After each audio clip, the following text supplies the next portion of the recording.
Growing up, I had very creative parents. My dad was a photographer and woodworker, so I started doing that stuff. Was 5 years old in the film days. Took a lot of really bad, blurry photos, but there were a couple that he liked and entered him into the Utah State Fair and won a blue ribbon for one of them. I took a darkroom class in high school. That was pre-Photoshop days, and the darkroom was your Photoshop. It was kind of magic going in there and just exposing a blank piece of paper to some light and then dropping it in a chemical bath, and you just magically see the image just spread across the page. I was trying to photograph more and more climbing as I was getting into that, and I was always out bouldering and climbing with friends. This problem called bowling ball. I just heard a super loud pop, so couldn't climb. I just okay, well, I want to still go out. I'm going to just throw myself into photography. A local company that is a gear distributor, this was Liberty Mountain. They offered me a full-time position as the climbing buyer. I was in charge of all the climbing products, the athlete team, and most importantly for me at least, the catalogs. I got to help with designing that. I did a lot of the product photography, and then I did all the action photography as well.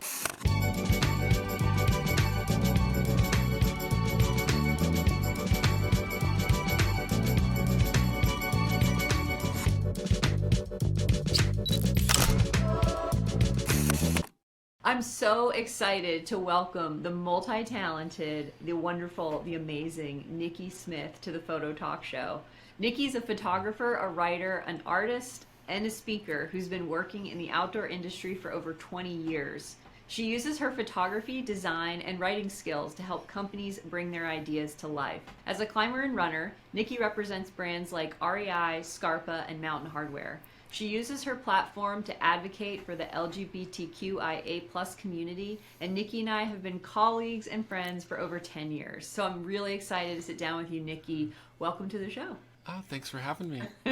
So it's amazing it's gone by that quickly for 10 years. I know. I was thinking back. I was like, I don't know when, because we worked together when I was at Climbing Magazine and you were at Liberty Mountain. When did you leave Liberty Mountain? 2016. 2016. So we probably worked... Or I guess actually spring of 2017. Okay. And I think we had probably worked together like 4 or 5 years by the time you left. I think so. Yeah. So, wow, that's many. It's more even longer. I know, the time just goes by. I think it was pretty much since you took over as editor, maybe even before then, because I think you were doing gear reviews before you took over as editor. Yep. Yeah, it was probably 2014. I mean, it's at least 10 years. I'm excited to just kind of do a little retrospective on your, not only your career, but your, creative journey as an artist. So let's just kind of go back to the beginning. Tell me, the story of how you got into photography. Yeah, growing up, I had very creative parents, and I spent a lot of time drawing and painting, quilting, sewing, knitting, doing all these cross-stitch, all these things with my mom. I guess some of that was too feminine,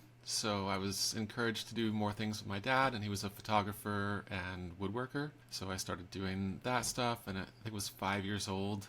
He gave me a crappy point-and-shoot camera, and this was in the film days. Took a lot of really bad, blurry photos, but there were a couple that he liked and weren't super blurry, and entered him into the Utah State Fair and won a blue ribbon for one of them. How old were you? I was 5. Oh my God. Wow. Yeah. I think it was just one of those, I was probably the only 5-year-old who had a photo in there, which is why I got a blue ribbon.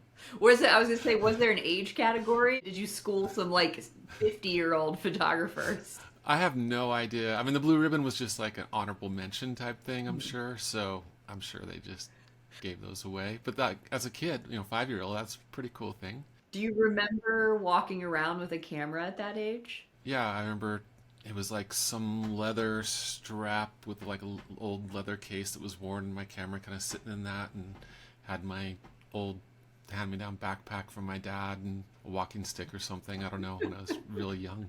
I've seen some photos of it. It looks pretty funny. Yeah, that's a nice, I like that as like a visual, a 5-year-old you with like a old man walking stick and the like leather Pentax or whatever. Yeah, so that's, 5 years old. That was a long time ago. Where did it kind of go from there? I always had a camera with me, but it was still, I really loved drawing. Like, that was my main thing. And like, I loved, sewing art, but like that wasn't something I was allowed to do after a while. Drawing just kind of took over, and I did that a lot. I took a darkroom class in high school, and that was really cool. That was pre-Photoshop days, and the darkroom was your Photoshop. It was kind of magic going in there and just exposing a blank piece of paper to some light and then dropping it in a chemical bath, and you just magically see like the image just spread across the page. I have goosebumps just thinking about the process. It is like magic, especially if you're young and you don't know how it actually works. I still don't know how it works, but I have a general I still don't either. I don't know how most things work though, so you can still enjoy them. Yeah. Totally. Yeah. But like you could dodge and burn, do a lot of different things to really make the image stand out, and so that was super cool, but I only had access to that for 1 year. And then it wasn't until college, like I was trying to photograph more and more climbing as I was getting into that, and I was always out bouldering and climbing with friends. But it wasn't until I was bouldering in Joe's Valley and like midway up this problem called bowling ball, that kind of gives an idea of what the holds might be like, the really shallow, tweaky pockets. Just heard a super loud pop, and it was the ring finger A2 pulley on both hands. Blew those out, and so couldn't climb. Any climbers listening to this are just like, ah! Yeah, it was one of the audible pops where people on the ground could hear one of them at least. Mm-hmm. My climbing was over for about 6 months, and I just like, okay, well, I want to still go out. I'm going to just throw myself into photography. Yeah.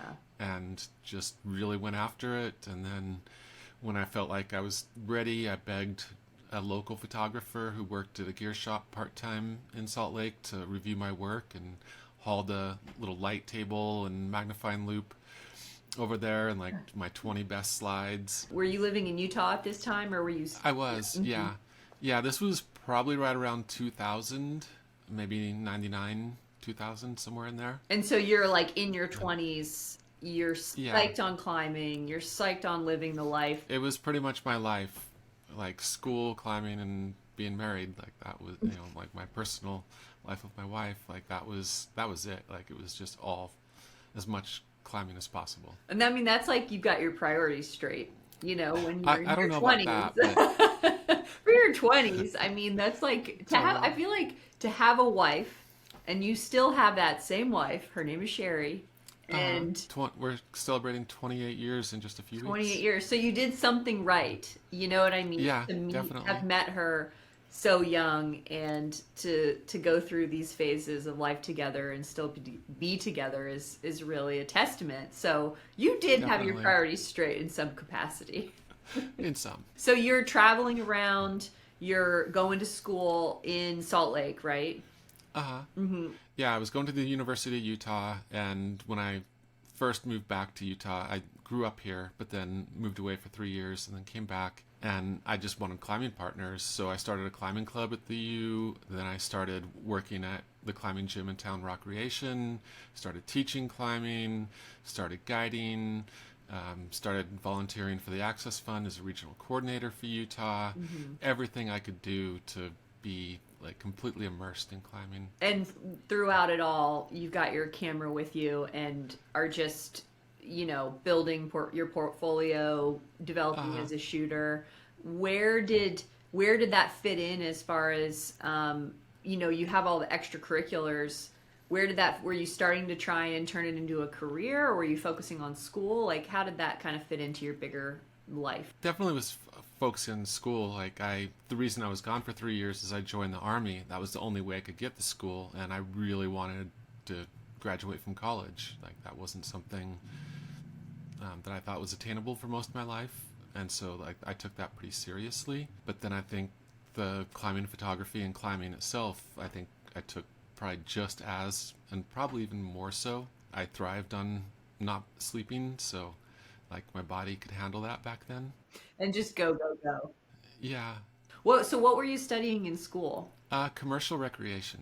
I wanted to go to school for art and was talked out of it. Was told I could never make a living in that. Wanted to go to business, but didn't have business school, but didn't quite have the grades from high school. Did commercial recreation, which is focused on, outdoor rec businesses. And my advisor was a friend, so she let me take a lot of business classes at the U, and so I took a lot of marketing and business focused classes in lieu of some of the parks and rec classes, so that was helpful. After you graduate, what's next for you?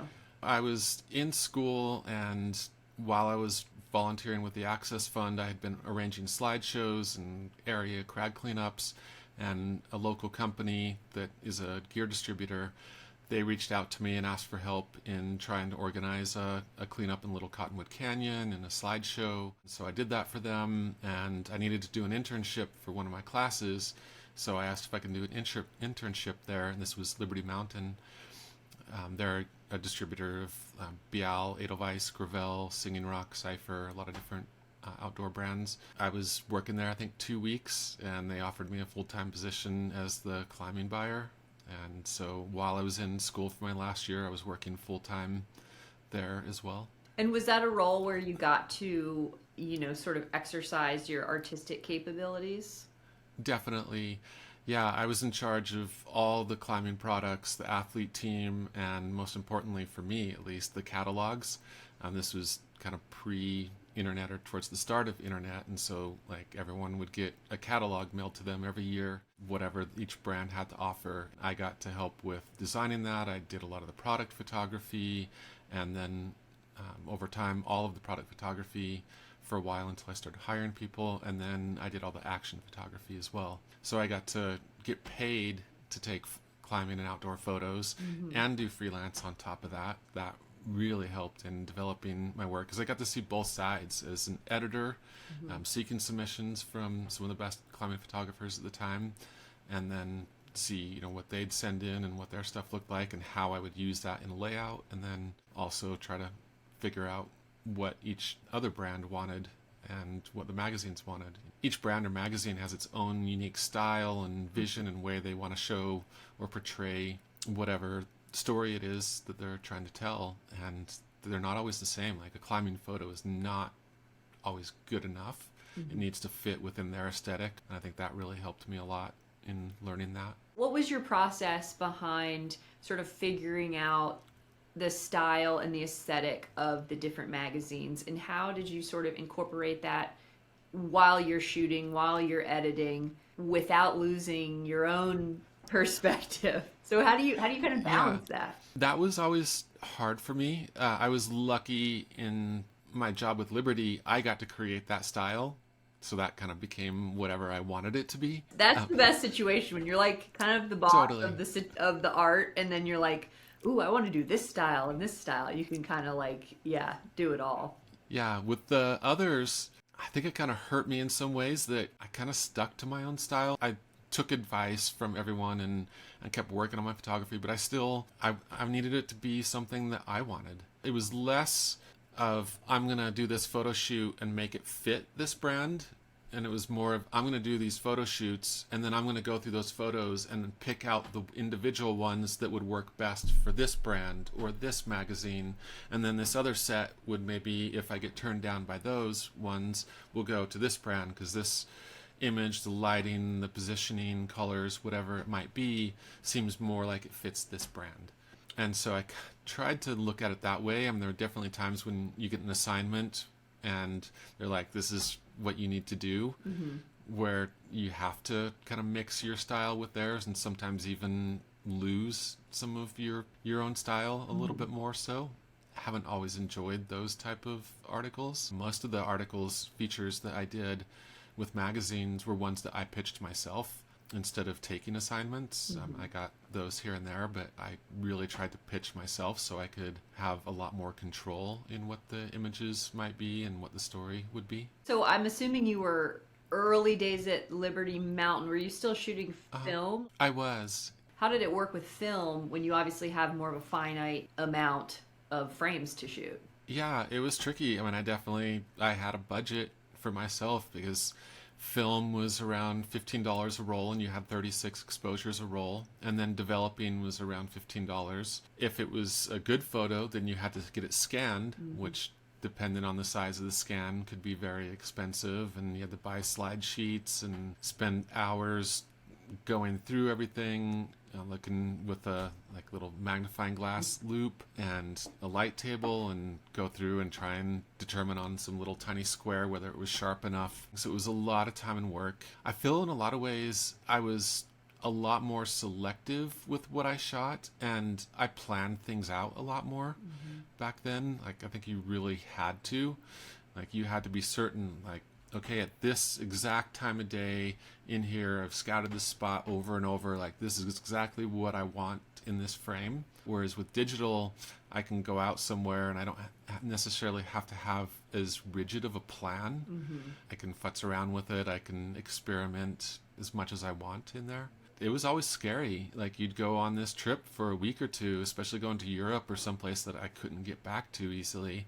And I'd just have this Ziploc bag full of undeveloped rolls, and you had to walk them through security and make sure they didn't put them through all the metal detectors, and just try to protect it as much as possible. And like, it was sometimes weeks after taking those photos, when I'd get back from a trip, I'd finally get home and had better have nailed it. Otherwise, I completely lost out.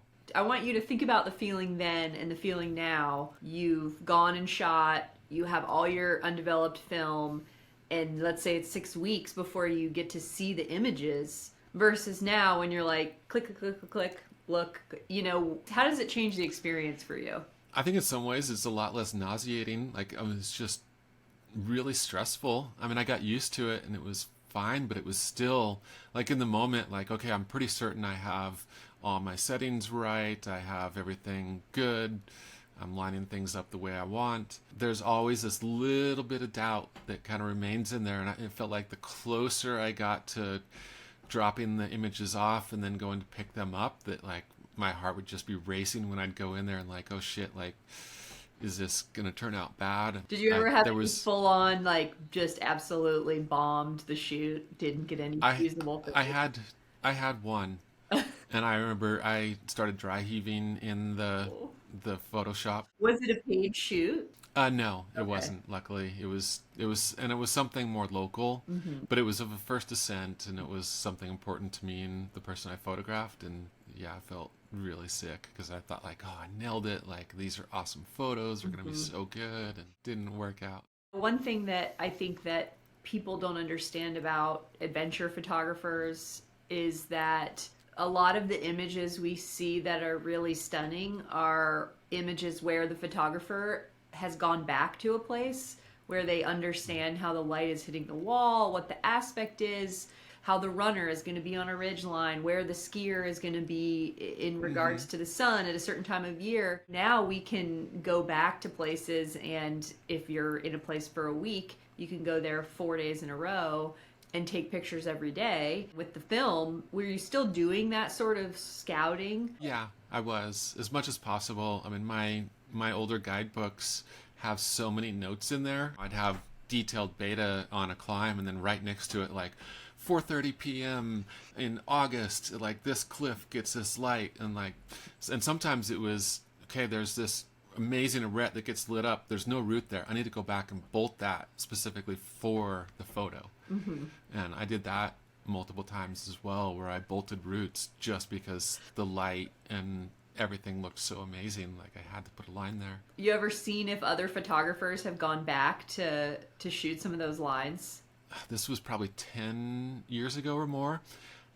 You probably saw this coming in for Outdoor Retailer, the Salt Lake Airport, when you're going, the old airport at least, when you were going on the escalators, there were all these outdoor adventure photos on the walls.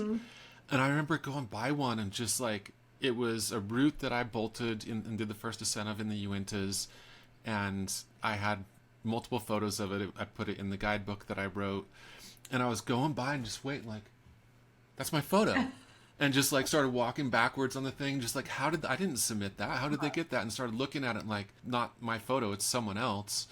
And they put someone in the exact same spot wearing almost the exact same outfit and just retook it. Yeah. And I've seen that a lot. Are you flattered when that happens, or frustrated? Yeah. I think there's some of both, but it's something I think we've all done. I remember years ago I went to Seyoufs in France climbing, and after I got back and I took all these photos, I have every issue of climbing and every issue of Rock and Ice, and I kind of went back through and found, I think it was a Stuart Green article on Seyoufs, and I was looking through there and, like, oh shit, like he was standing in that exact same vantage point and he was standing in that one. And like we had a lot of similar ones, even though I didn't realize it. Like that was a 10 or 15-year-old magazine at that point. It's just sometimes those spots are just like, as a photographer, they're so intuitive that you can get high ground and get a view, or there's a gap in between the trees that you can photograph through or something. You know, some are just so spectacular and you happen to be there in that moment. It's the shot you Yeah. have to take, and it's such an interesting feeling, especially in climbing, because the routes don't move. You know, the specific routes, you know, don't move. Everybody has access to the same kind of vantage points on the ground. Obviously, it changes if you go up on a rope, especially in Indian Creek, because a lot of those routes are so, you know, there's a signature style there. Scarface and Anunnaki and that. Cave route. Yeah, cave route and like you know, Kalimnos. Like I can't remember what the arete. There's an arete with The water and with island out Kalendos in the background, and and you know, sunset. you've been there. You're there with your camera, and you know the shot has been taken 1,000 times before, 1,000,000 times before, but whatever's going on in front of you, it's like you just it's the compulsion, you know, you For have to sure. get the shot. And it's almost like sometimes I feel like you have to get the shot so you can figure out another shot, or at least for myself, like get the frame that I know is good, that I know is aesthetic, get the crowd pleaser classic, and then push it. That's like a foundation of like, okay, you know, you got at least one good image. I'll do the same. And then I try to figure out, well, yeah, how can I do this differently? This is such a classic. Like, where can I put myself? What could I climb or scramble or do differently to get something more unique?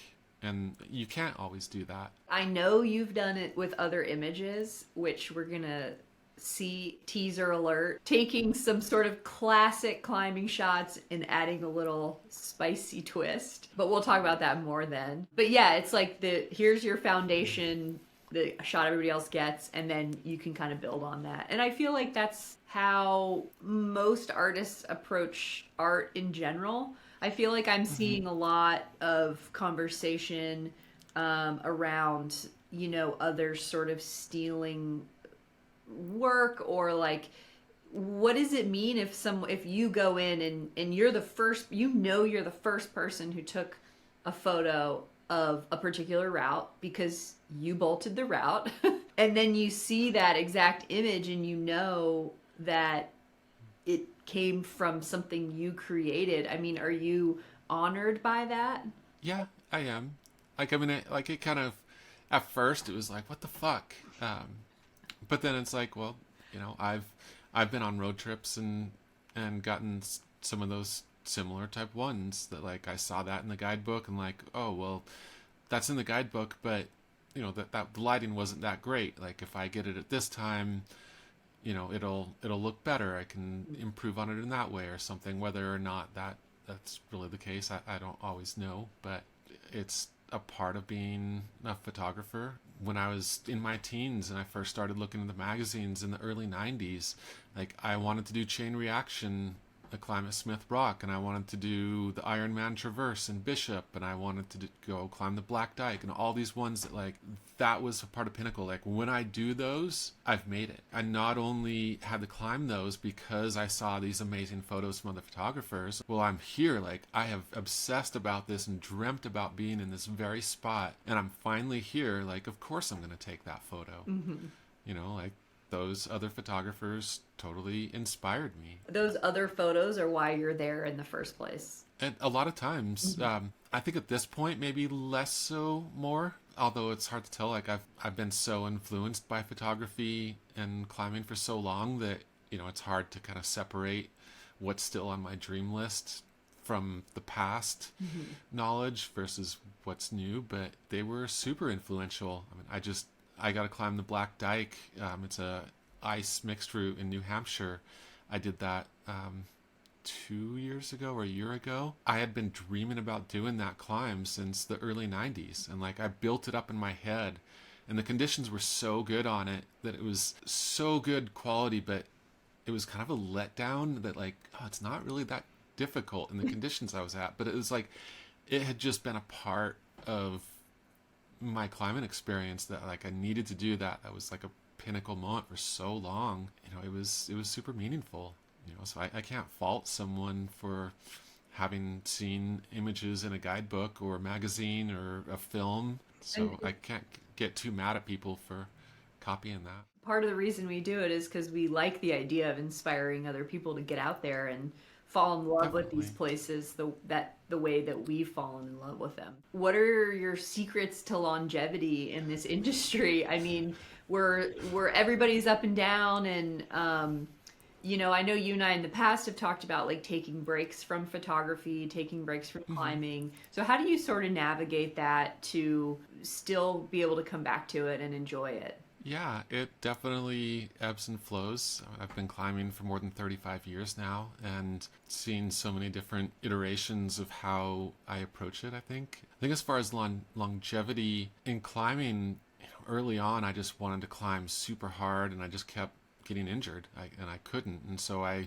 started moving more into ice and mixed climbing. Wouldn't blow tendons holding onto ice tools. And now I've gotten to a point where I've lost so many friends and I've witnessed so many accidents and had scary close calls with that I'm kind of backing off a little bit on that, just constantly kind of changing and adapting to how I feel, how my body feels. On the photography side, I think longevity, like relationships are huge. The outdoor industry, people tend to stay in the outdoor industry. They don't necessarily stay in the same company for a long time, but the photo editor from a small up and coming brand is probably going to move into a photo editor role at a larger brand later on. Keeping those relationships, keeping good relationships with the people that you photograph, like it should be a partnership as much as possible and really respectful. I think a lot of photography for so long is, we've been taught like, if you have a camera, you can photograph anything, anyone, anytime, and it's yours. We've kind of gone into a lot of these experiences with a mentality of taking without giving back. You're not going to last long if all you do is constantly push climbers to be in your photo and you're not paying them or giving them prints or giving them photos that they can use on their Instagram or social media to help support their climbing career. It's a lot to ask someone to either move out of what they're trying to climb for that day and like, hey, I know you want to climb this, but what about this crappy route that I just bolted that no one else other than myself has been on? It's really chossy right now, but it looks pretty. Climb it for me.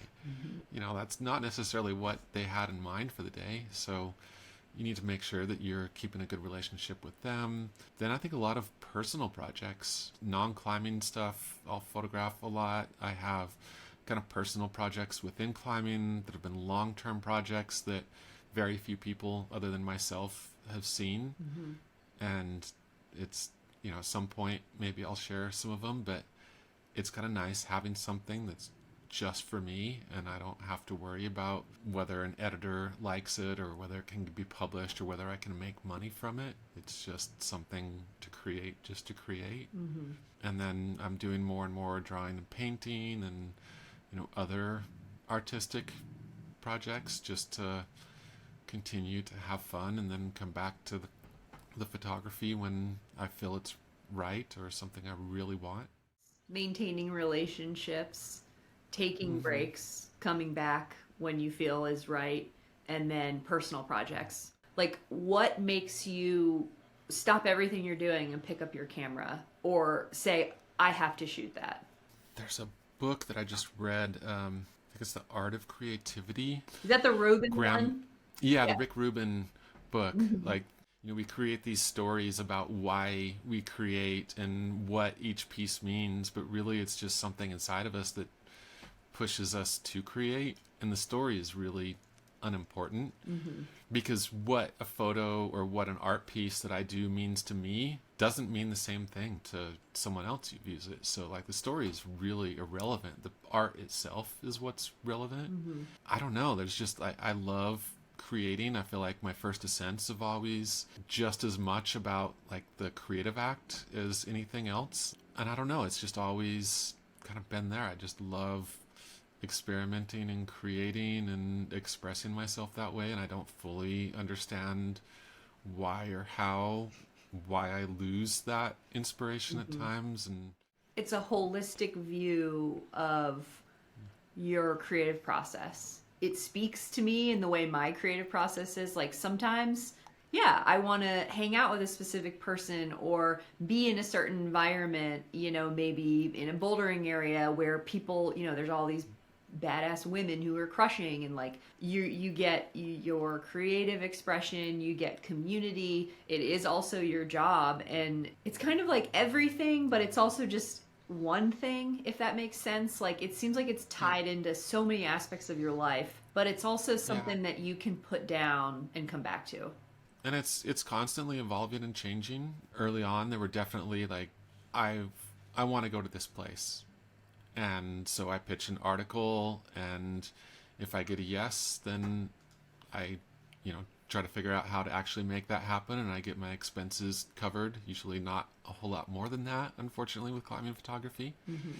But if you can tie in brands and other things into the trip and the editorial, at least in the past, you were able to get by and make a little bit of money. Maybe sometimes it was just a vehicle to go somewhere. Yeah, it's like climbing. It's an excuse to do cool stuff. You share a lot with the world, with your experiences. You also share your art, and it's very tied to you as a person. How do you sort of face the fears of putting yourself out there like that? It's really hard. I mean, for a long time I had, and I guess the account's still there, like I have an Instagram account that blew up at one point. Instagram followed me, I don't know, 10, 15 years ago, and I got up to 40,000 followers in like 2 weeks, and I only had a couple thousand before that. Like, it was kind of ridiculous, and that scared the crap out of me, because like, most people who were following had no idea who I was or anything, and I put just, that was my climbing photography account. As I started exploring who I really was, I created a second account that was more private. When I finally came out as trans and myself, pretty much stopped using that photo account. Financially, not the best move to abandon an account that still has over 30,000 followers.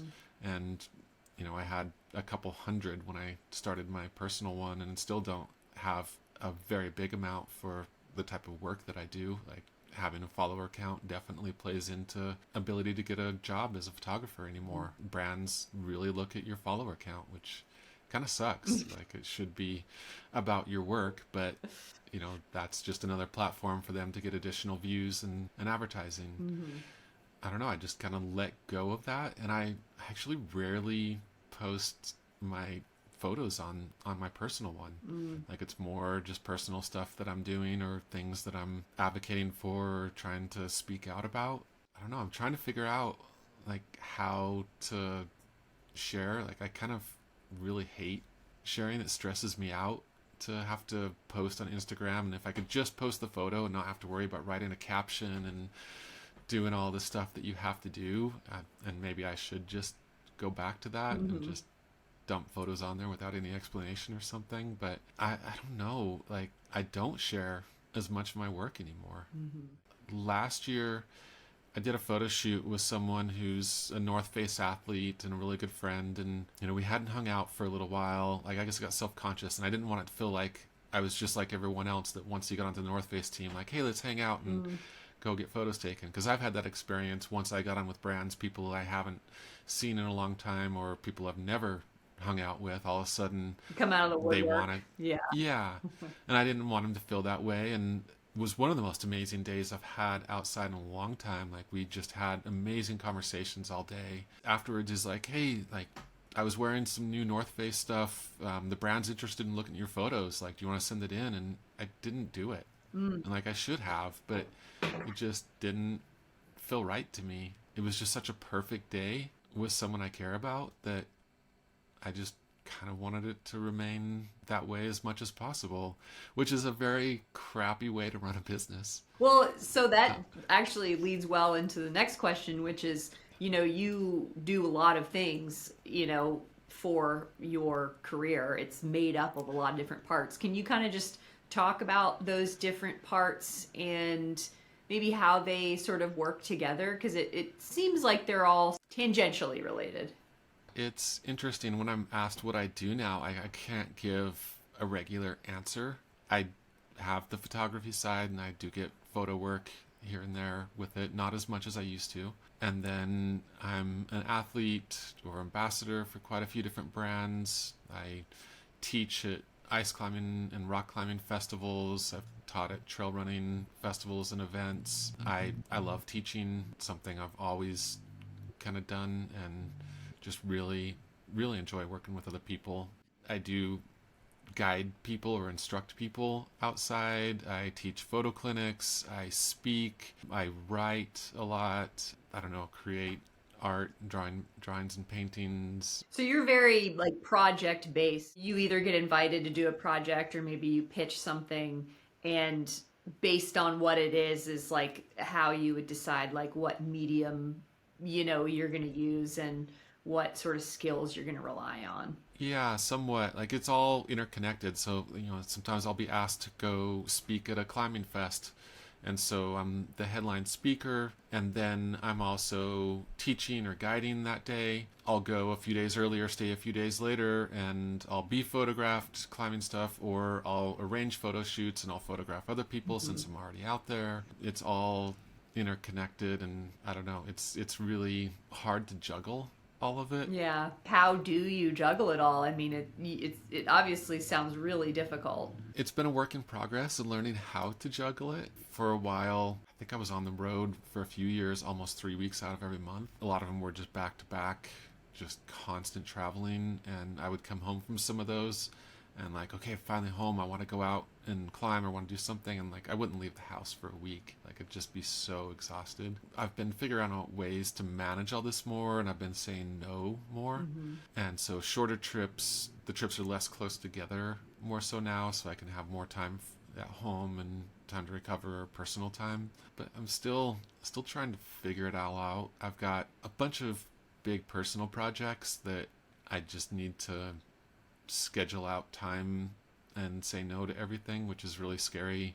Work lately seems to be drying up more and more for me, and I need to say no to more things in order to do these projects that may or may not pay off in the future. I don't know, I've always kind of been jealous of you, where it seems like you're able to do a shoot and like in the evenings go do your editing and this and that and like get everything done. Probably I not don't that know way, how, but I don't know looks why that way it from the appears outside. that way because it does not feel, but that's a good lesson. Like look I from know. the outside like you got it all together, Totally. and I'm over here like, I know. But like I've never been able to do that. Like when I'm on a trip, I can barely answer emails. Like yeah. I'm horrible with getting back, and like I have to be done with that trip, be back home, and then I can have office days where it's like, okay, this is what I'm Right. focusing on, and I actually want to go out and go climb or go for a run or something, but I don't really have time, so I'll hit the gym or I'll just do a quick run in the neighborhood. What advice would you give your younger self? What would you say to like 20, 22-year-old Nikki? I had this dream that like, okay, at some point, I'm going to leave Liberty and I'm going to go freelance. And I finally did that. And like, part of me was like, oh, I should have done this earlier.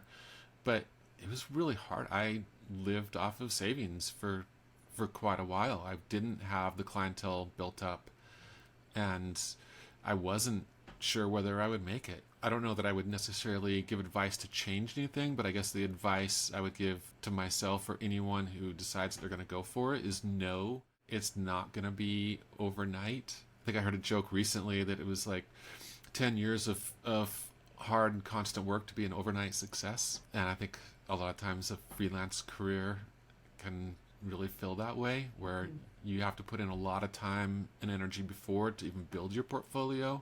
And then you have to put in a lot of time and energy to make those connections. And then your work has to be seen enough to get more work and connections and build that trust. Like some photo editors will take a chance on you early on, and others, they'll wait until smaller outlets have put that time and energy into getting you to where you need to be before they'll take a chance on you. And, it's not necessarily going to be handed to you just because you're a great photographer. There are so many amazing photographers and artists out there. What sets you apart? What relationships do you have? And that doesn't mean like on the inside of the industry, like the photo editors, but like if you have a relationship with athletes who are sponsored, if you know them and can work with them, that's going to give you a leg up. The brands are already interested in photos from them, and even if the brands don't license something from you, you know, if that athlete puts it on their Instagram and, you know, your name shows up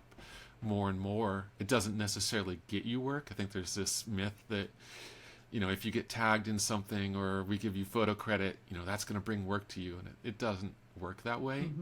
But the accumulation of having your imagery out there and associated with brands does help if you put in the work to show those brands or reach those editors your consistency and your work over time. Perfect. It's great advice. We'll just end it there. Let's do the lightning round. I'm going to ask you 5 rapid fire questions, okay? If you weren't a photographer, what would you want to be? I mean, I'm hoping to go to school again soon. I started a master's in social work and I left the program, but I want to go back. I want to go to culinary school. I love cooking, but I don't necessarily want to work as a cook. So chef and therapist. Yeah. Perfect. What's one piece of media that you are always recommending to people? I don't know that there's one outlet or media. Is just education, period. Watch all the YouTube videos on photo editing or filmmaking and video editing that you can. Read all the articles, read books, watch and listen to podcasts like this. Listen to business podcasts. You know, like I listen to Glennon Doyle's We Can Do Hard Things podcast so much, and there are so many amazing authors and people in there that like, oh wow, like that's going on in my life. Okay, so this one's fill in the blank. Taylor Swift is blank. I think she is an amazing businesswoman. Okay. I think she's an amazing musician. It's just she doesn't fully connect with where I'm at in life. What song do you listen to on repeat? The past 2 days, I've probably listened to this on YouTube 50 times. Joni Mitchell, Both Sides Now. Introvert or extrovert? I'm definitely an introvert. So where can our audience find your work, Nikki? Right now, I have my photo website is Pool Photography, but I think I'm going to merge that, paid a fortune, and bought nikkismith.com. I'm going to slowly start moving everything over to nikkismith.com in the future. Perfect. Well, Nikki isn't leaving us quite yet. Stay tuned for the next episode where she's going to do a slideshow presentation. Don't forget to comment, like, and subscribe for more photographer interviews and slideshows. We'll see you soon. This is from Yosemite. It's a reflection of El Cap in the Merced River. It comes across very painting from the Renaissance or something. This was a studio lit photo. I've been working on a portrait project of prominent climbers for years now. I just love Amy's attitude. She was in one of the first all-female punk bands, toured with Fugazi and toured all around the world. This was at Mount Woodson in California. Her name's Catherine. Just met her that day. We were bouldering together. She was coiling the rope. There was something about the movement and pose. It's just so strong and powerful, yet beautiful. On the Zicycle, just outside of Zion National Park in Utah. Zion has some of the most amazing ice in the world, I think. This is on Mont Blanc, the French Alps. This was sunrise on the mountain. Trying to document every aspect from start to finish of her making her pottery. I kind of have a routine with people. Turn slightly to the side, now cross your arms, uncross your arms, put your hands on your hip. Have you heard a good joke lately? And often that's enough for them to start laughing. Early on, I was afraid of portraits, was uncomfortable getting close with people, was worried that I would share too much, kind of hid behind the camera, but portraits are so important to telling a full story.